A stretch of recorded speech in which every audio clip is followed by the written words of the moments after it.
Nós non lle pedimos nada de máis. Eu o único que quero é o meu traballo, é un descanso digno.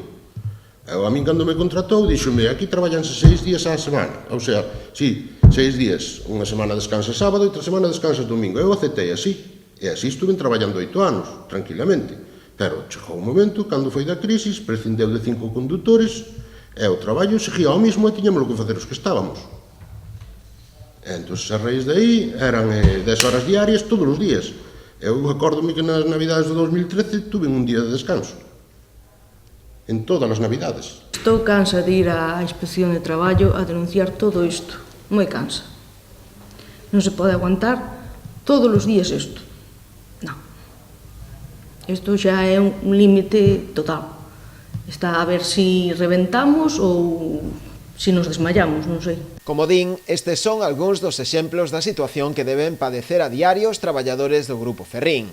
Xornadas laborais interminables, represión sindical, a modificación arbitraria das súas horas e quendas de traballo, e un longo etcétera. Toda unha serie de vulneracións dos dereitos laborais dos empregados, que a pesar de ser denunciados tanto en Inspección de Traballo como tamén no Xulgado do Social, incluso con sentenzas en contra, a empresa segue a incumprir.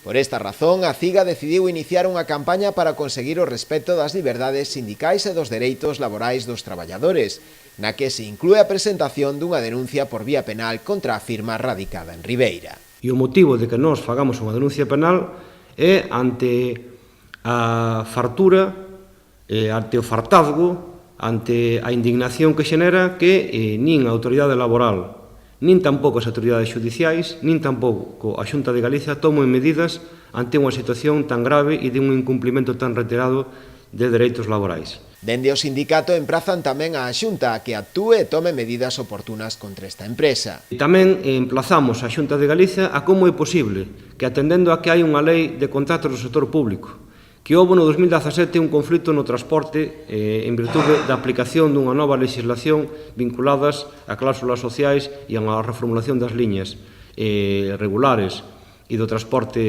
colectivo de persoas no noso país, se estén incumplindo cláusulas que figuran neses pregos de condicións que, ante o incumplimento da legalidade laboral por parte das empresas, pode ser obxecto de que as súas concesións sexan extinguidas. Por lo tanto, non entendemos como tampouco a Xunta de Galicia toma ningún tipo de medida.